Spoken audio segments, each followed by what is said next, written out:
Shalom bagi kita sekalian, orang tuaku, saudara-saudaraku sekalian. Sebelum kita mengawali segala aktivitas kita pada pagi hari ini, baiklah kita tenang, kita bersama-sama datang memuji dan memuliakan akan nama Tuhan. Kita akan membaca dan merenungkan firman Tuhan. Dan firman Tuhan yang akan kita baca dan renungkan pada pagi hari ini dari Wahyu 17 ayat 1 sampai 18. Namun sebelum itu mari kita satu dalam doa, kita berdoa. Ya Allah, ya Bapa, Tuhan yang kami sapa di dalam Kristus Tuhan, kami senantiasa terus datang menghampiri Engkau Tuhan. Kami bersyukur untuk segala kasih dan kemurahan Tuhan yang boleh terus kami rasakan di dalam kehidupan kami. Nyata ya Bapa, Tuhan sudah menjaga dan menyertai kami di sepanjang semalam lamanya. Kami boleh beristirahat. Dan pagi hari ini Tuhan, kami boleh bangun dengan tubuh yang sehat, tubuh yang kuat.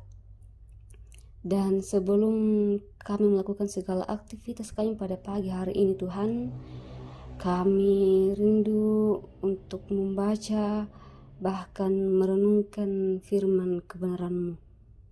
Tolong kami Tuhan, sertai kami, biarlah firman-Mu ini boleh kami mengerti, boleh kami pahami, dan boleh kami aplikasikan di dalam menjalani setiap langkah kehidupan kami. Bersabdalah Bapa, sebab kami telah siap mendengarkan Engkau. Di dalam Kristus Tuhan kami berdoa. Amin. Wahyu 17 ayat 1 sampai 18 berbunyi demikian. Penghakiman atas Babel. Lalu datanglah seorang dari ketujuh malaikat yang membawa ketujuh cawan itu dan berkata kepada aku, "Mari ke sini. Aku akan menunjukkan kepadamu putusan atas pelacur besar yang duduk di tempat yang banyak airnya. Dengan dia, raja-raja di bumi telah berbuat cabul, dan penghuni-penghuni bumi telah mabuk oleh anggur percabulannya. Dalam roh, aku dibawanya ke padang gurun, dan aku melihat seorang perempuan duduk di atas seekor binatang yang merah ungu, yang penuh tertulis dengan nama-nama hujat.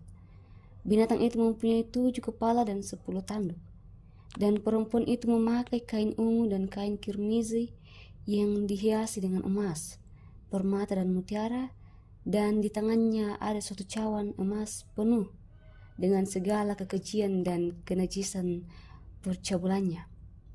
Dan pada dahinya tertulis suatu nama, suatu rahasia, Babel besar, ibu dari wanita-wanita pelacur dan dari kekejian bumi. Dan aku melihat perempuan itu mabuk oleh darah orang-orang kudus dan darah saksi-saksi Yesus. Dan ketika aku melihatnya, aku sangat heran. Lalu kata malaikat itu kepadaku, "Mengapa engkau heran? Aku akan mengatakan kepadamu rahasia perempuan itu dan rahasia binatang yang memikulnya, binatang yang berkepala 7 dan bertanduk 10 itu.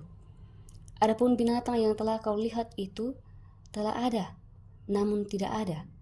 Ia akan muncul dari jurang maut, dan ia menuju kepada kebinasaan. Dan mereka yang diam di bumi, yaitu mereka yang tidak tertulis dalam kitab kehidupan sejak dunia dijadikan, akan heran apabila mereka melihat bahwa binatang itu telah ada, namun tidak ada dan akan muncul lagi. Yang penting di sini ialah akal yang mengandung hikmat. Ketujuh kepala itu adalah 7 gunung yang di atasnya perempuan itu duduk. Ketujuhnya adalah juga 7 raja. 5 di antaranya sudah jatuh, yang 1 ada dan yang lain belum datang. Dan jika ia datang, ia akan tinggal seketika saja. Dan binatang yang pernah ada dan yang sekarang tidak ada itu, ia sendiri adalah raja ke-8. Dan namun demikian, satu dari ke-7 itu dan ia menuju kepada kebinasaan. Dan ke-10 tanduk yang telah kau lihat itu adalah 10 raja yang belum mulai memerintah, tetapi 1 jam lamanya mereka akan menerima kuasa sebagai raja bersama-sama dengan binatang itu. Mereka seia sekata, kekuatan dan kekuasaan mereka berikan kepada binatang itu. Mereka akan berperang melawan anak domba, tetapi anak domba akan mengalahkan mereka, karena ia adalah Tuan di atas segala tuan dan raja di atas segala raja. Mereka bersama-sama dengan dia juga akan menang, yaitu mereka yang terpanggil, yang telah dipilih dan yang setia. Lalu ia berkata kepadaku, semua air yang telah kau lihat, di mana wanita pelacur itu duduk, adalah bangsa-bangsa dan rakyat banyak, dan kaum dan bahasa. Dan ke-10 tanduk yang telah kau lihat itu, serta binatang itu, akan membenci pelacur itu, dan mereka akan membuat dia menjadi sunyi dan telanjang, dan mereka akan memakan dagingnya dan membakarnya dengan api.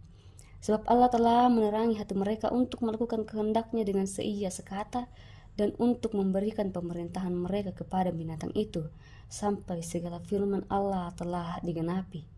Dan perempuan yang telah kau lihat itu adalah kota besar yang memerintah atas raja-raja di bumi. Amin firman Tuhan. Bacaan kita disimpulkan dalam satu tema, yaitu tetap setia. Orang tua, saudara-saudara sekalian, ketika ada seseorang yang melakukan suatu kejahatan, maka pastinya orang itu akan dihukum. Nah, bacaan kita dari Wahyu 17 ini juga berisi tentang suatu keadaan yang menjurus kepada penghukuman atas musuh-musuh Allah. Jelas dikatakan bahwa Babel yang digambarkan dengan istilah pelacur adalah sebuah kerajaan yang memiliki kekuasaan yang telah berhasil menggabungkan kekuatan ekonomi, politik, kebudayaan, dan agama.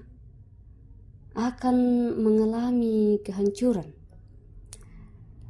Kehancuran yang akan dialami oleh Babel ini merupakan wujud dari kemurkaan Allah terhadap sikap mereka yang tidak setia kepada Allah, dan mereka lebih mengandalkan kekuatan yang menghujat Allah.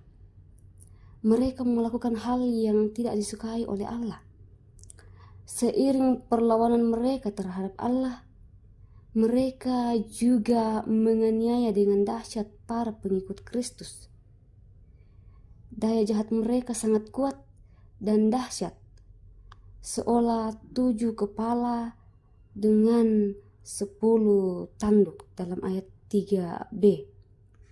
Dan dikatakan bahwa mereka ini berperang melawan anak domba. Mereka melawan raja di atas segala raja. Namun, anak domba akan mengalahkan mereka. Mereka akan dikalahkan. Mereka akan dibakar dengan api sampai segala firman Allah telah digenapi. Nah, untuk itu Bapak Ibu saudara-saudara yang kekasih di dalam Tuhan, mari kita senantiasa terus bersandar hanya kepada Tuhan. Kita tetap setia dan melakukan segala kehendak Tuhan, supaya kita jangan dihukum.